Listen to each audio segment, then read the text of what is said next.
So hello and welcome to the Praveen GS academy. और जैसे कि हमने लास्ट लेक्चर में देखा था, मैंने आपको बताया था कि हमने एक्चुअली किया था the preamble.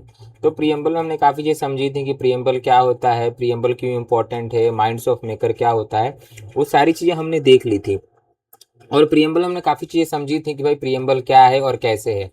But today we are going to discuss the most important topics of the preamble. तो प्रियम्बल के रिगार्डिंग हमने जो भी चीज़ें पढ़ी थी, आईसी गोलकनाथ का केस देखा था हमने देखा था कि भाई वहाँ पे केशवानंद भारती केस में क्या हुआ था। नाना साहेब पालकीवाला ने ये बोला था कि preamble is the identity card of the constitution. तो काफ़ी चीज़ें यहाँ पे हुई थी। प्रियम्बल कैसे बेसिक स्ट्रक्चर ऑफ डॉक्ट्राइन बनता है, बेरूबारी केस में क्या होता है, K S Puttu versus Union of India case में क्या होता है। We understand each and everything holistically, ठीक है। अब यहाँ पे मैं आपके लिए कुछ पीवाई क्यूज लेके आया हूँ, जो इंपॉर्टेंट पीवाई क्यूज हैं, जो प्रीलिम्स में पूछे गए हैं यूपीएससी के 17 और 21 में। So this basically the important MCQs are really important for SSC, UPSC and for other examination. तो देखते हैं पहला एमसीक्यू क्या है। तो पहला एमसीक्यू क्या पूछ रहा है, What was the exact constitutional status of India on 26th of January 1950? अच्छा, यह बात आप समझ के देखिए कि हमारा प्रीएम्बल यानी हमारा कॉन्स्टिट्यूशन कब प्रिपेयर हो गया था। 1949 26 ऑफ नवंबर, ठीक है। ये हमारा एग्जैक्ट डेट है जब हमारा कॉन्स्टिट्यूशन प्रिपेयर हो गया था पूरी तरीके से। बट हमने यहाँ पे डेट कौन सा चुना, 26 ऑफ जनवरी 1950। रीजन क्या था, रीजन ये था कि 1928 का लाहौर सेशन। तो लाहौर सेशन में हमने क्या डिमांड की थी, पूर्ण स्वराज यानी कि कंप्लीट इंडिपेंडेंस, ठीक है। अच्छा, ये समझिए कि 1928 में उस समय आईएनसी का यानी कि इंडियन नेशनल कांग्रेस का प्रेसिडेंट कौन था। So he was Nehru. विच नेहरू, तो basically Jawaharlal Nehru, the son of Motilal Nehru. अब इसका आंसर क्या है कि 26 ऑफ जनवरी 1950 को हमारा जो स्टेटस था, कॉन्स्टिट्यूशनल स्टेटस क्या था। क्या इंडिया डेमोक्रेटिक रिपब्लिक था, no not at all. Sovereign democratic republic था, सोवरेन सेकुलर डेमोक्रेटिक रिपब्लिक था, sovereign socialist secular democratic republic था, नो नॉट एट ऑल। तो यहाँ पे जो आंसर है वो बेसिकली आएगा B, India was sovereign democratic and republic. Why, because देखिए जब 1950 में हमारा कॉन्स्टिट्यूशन पूरी तरीके से प्रिपेयर हो गया, 26 ऑफ जनवरी 1950 को हमने अपना कॉन्स्टिट्यूशन यहाँ पे इन्फोर्स भी किया। उस समय सिर्फ यही तीन एक्चुअली टर्म्स जोड़े गए थे प्रियम्बल में, ठीक है। उसके बाद लेटर ऑन 1976 में during emergency bye 42nd amendment हमने तीन और वर्ड्स जोड़े थे। तो एक तो था इंटीग्रिटी, दूसरा था सोशलिस्ट और तीसरा था सेक्युलर। तो अगर उस हिसाब से आंसर होता तो आंसर यहाँ पे क्या होता, सी होता। बट हमको ये पूछा गया कि 1950 में क्या कॉन्स्टिट्यूशनल स्टेटस था। अगर कॉन्स्टिट्यूशनल स्टेटस पूछता 1976 में तो answer would be C. But question क्या पूछ रहा है कि 1950 में हमारा कॉन्स्टिट्यूशनल स्टेटस क्या था। तो जैसे कि आपको पता है सेक्युलर, और यहाँ पे जैसे कि हमारे यहाँ पे था सोशलिस्ट, सेक्युलर, ठीक है। तो ये दो जो वर्ड्स हैं ये बेसिकली जोड़े गए थे 1976 के दौरान बाय 42nd अमेंडमेंट। और जो सेक्युलर था यहाँ पे ये वर्ड, ठीक है, और जो सोशलिस्ट था, तो सोशलिस्ट वर्ड को इंक्लूड करने का सजेशन किसका था। So he was basically K T Shah. कौन थे, and K T Shah also was the member of drafting committee, ठीक है। तो आई होप आपको पहला क्वेश्चन समझ में आ गया होगा। Now coming to the next question, the mind of the maker of the constitution of India is reflected in which of the following. Question क्या पूछा जा रहा है कि भाई जो हमारे फाउंडिंग फादर्स थे, अच्छा सोचिए कि ड्राफ्टिंग कमेटी में कितने मेंबर्स थे। तो देयर वाज टोटल 7 मेंबर्स, कितने, 7 मेंबर्स, ठीक है।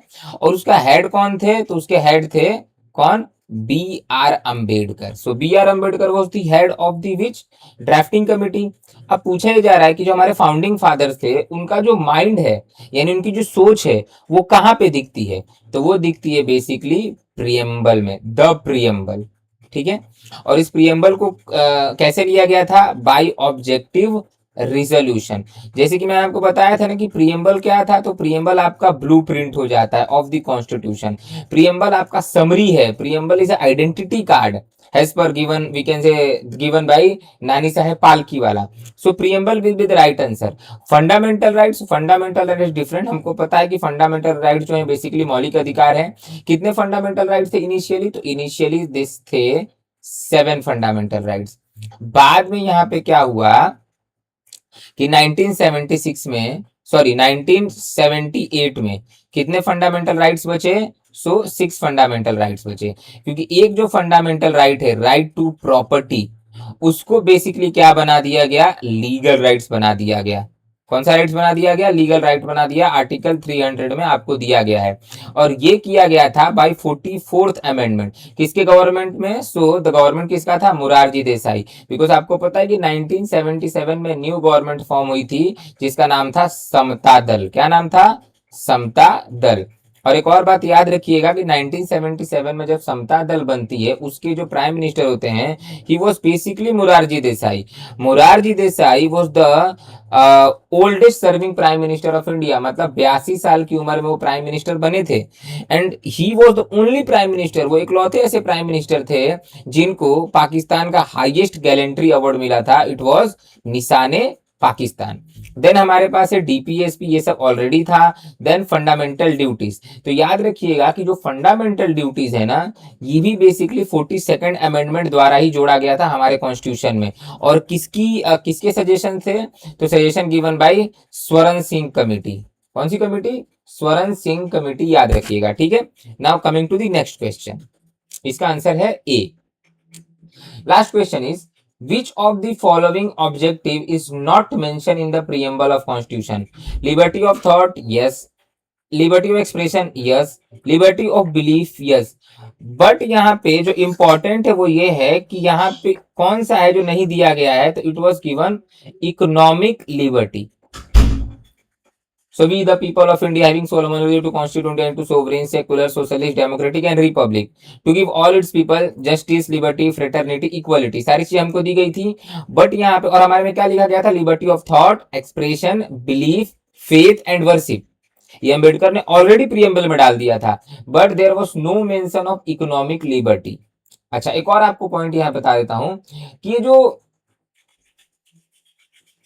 लिबर्टी, ठीक है, fraternity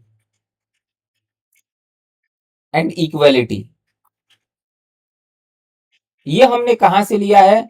so this all the terms taken from French revolution. आप सभी को पता है कि 1789 में फ्रांस के अंदर बहुत बड़ा रेवोल्यूशन, क्रांति हुई थी। और किसको ओवरथ्रोन किया गया था? लुइस 16 को। ठीक है, the king of the Bourbon dynasty.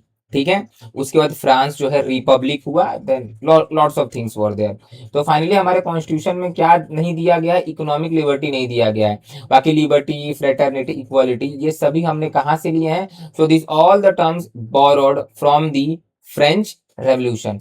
I hope आपको ये तीनों के तीनों क्वेश्चन समझ में आए होंगे। इनके आंसर्स भी मैंने वो भी आपको समझ में आए होंगे। मैंने बैकग्राउंड एक्सप्लेनेशन भी दिया है ताकि आप अच्छे से और उसको रिलेट कर पाए, रिटेन कर पाए। ठीक है, तो आज के लिए इतना ही। और अगर आपको ये वीडियो पसंद आ रहे हैं तो please like and subscribe my channel.